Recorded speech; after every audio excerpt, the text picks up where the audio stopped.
میری عمر اس وقت 45 سال ہے، بلکہ 46 ہو گئی ابھی، اور میں نے 23 مختلف موضوعات پر کتابیں لکھی ہیں اور 26 کے قریب مختلف ممالک کا وزٹ کیا ہے، اور بلا شبہ سینکڑوں تقریبوں میں، اداروں میں، جو ملکی بھی ہے انٹرنیشنل بھی ہے، اداروں میں جانا ہوا ہے۔ میرا تعلق چونکہ علماء برادری سے بھی ہے اور صحافتی برادری سے بھی ہے۔ میں روزنامہ جنگ میں 2006 سے مستقل کالم لکھ رہا ہوں، جامعۃ الرشید میں جرنلزم پڑھا رہا ہوں اور کتابیں لکھتا ہوں، وزٹ کرتا ہوں، سیر و تفریح کرتا ہوں۔ یہ سیر و تفریح کا مقصد یہ ہوتا ہے کہ جو صحافی ہوتا ہے اس کو معاشرے کا نباز اور حالات کی آنکھ بھی کہا جاتا ہے۔ ہم دیکھتے، کہیں بھی جاتے ہیں اس کو آبزرو کرتے ہیں، کس ادارے میں کیا پڑھایا جا رہا ہے، اس کی ورتھ کیا ہے، اس کی گروتھ کیا ہے، بچوں کو کیا دے رہے ہیں، اس کا نظریہ کیا ہے، اس کا ویژن، فکر، سوچ کیا ہے۔ تو پہلی دفعہ ڈاکٹر محمد ریاض صاحب سے میری ملاقات ہوئی تھی کراچی میں، تو ڈاکٹر صاحب نے اپنے ادارے کا تعارف کروایا، اور اس کے بعد تقریباً 6 مہینے ہو گئے، میں نے دیکھا، اپنے طور پر جانچا پرکھا، لوگوں سے ملا، ان کے جو پاس آؤٹ ہیں ان سے ملا۔ ڈاکٹر صاحب کی اہلیہ ماشاءاللہ 2009 سے آن لائن پڑھا رہی ہے۔ آپ کو پتا ہے کہ پاکستان میں آن لائن کا رجحان ہوا ہے جب کرونا آیا ہو 2019 یا اسی طرح 20 سے، لیکن ڈاکٹر صاحب کی اہلیہ 2009 سے آن لائن پڑھا رہی ہیں۔ کیا پڑھا رہی ہیں؟ درس نظامی پڑھا رہی ہیں، دراسات دینیہ پڑھا رہی ہیں، تجوید کے کورس کروا رہی ہیں، انگلش پڑھا رہی ہیں، عربی پڑھا رہی ہیں۔ اس طرح مراجع القرآن کے نام سے جو بچیاں حافظ ہیں ان کو گھر بیٹھے قرآن حفظ کروا رہی ہیں۔ بچوں کا تو جیسے کیسے قرآن یاد ہو جاتا ہے، رمضان آتا ہے بچے شعبان میں تیاری کرنا شروع کر، لیکن بچیاں جو حافظہ ہوتی ہیں ان کی شادی ہو چکی ہوتی، ان کو وقت ہی نہیں ملتا۔ تو ڈاکٹر صاحب کی اہلیہ گھر میں بیٹھ کر بچیوں کو جو ان کی شادیاں ہو چکی ہوتی ہیں، بڑی ہو چکی ہوتی ہیں، قرآن پاک یاد کرواتی ہیں، پختہ کرواتی ہیں۔ اس وقت 200 بچیاں قرآن پختہ کر رہی ہیں۔ اس کے علاوہ اس ادارے میں اسلامک روٹس میں یہاں پر حفظ کے ساتھ ساتھ بچوں کو عربی سکھائی جا رہی ہے، انگلش سکھائی جا رہی ہے، اور اس کے علاوہ جو غیر نصابی سرگرمیاں جس میں بچوں کی صحت کا خیال رکھا جاتا ہے، یہ میں صرف وہ کہتے ہیں کہ لیس الخبر کالمعاینہ کالمشاہدہ، سنی سنائی باتیں مشاہدے کے برابر نہیں ہو سکتی۔ تو میں صبح سے ڈاکٹر صاحب کے ادارے میں تھا، ڈاکٹر صاحب خود بھی نہیں تھے وہاں پر، اور ان بچوں کو پتا بھی نہیں تھا کہ میں ڈاکٹر صاحب کے ادارے میں آ چکا ہوں۔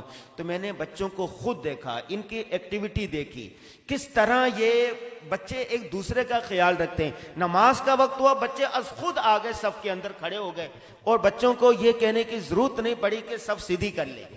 بچے از خود یہ پگڑیاں باندھ رہے تھے، بچے خود اپنے کپڑے استری کر رہے ہیں، بچے خود کھیل رہے ہیں، کھانے کا وقت ہوا بچے خود دسترخوان پر بیٹھے ہوئے ہیں۔ اس کو کہتے ہیں کہ تعلیم سے زیادہ تربیہ ماڈل۔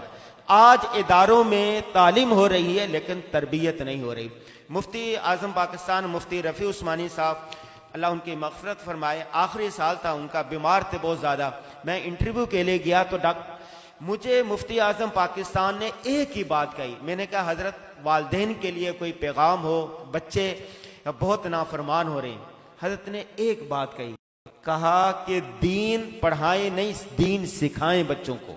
آج تعلیم گاہوں میں، درس گاہوں میں، مدارس میں دین پڑھایا جا رہا ہے، سکھایا نہیں جا رہا عملی طور پر۔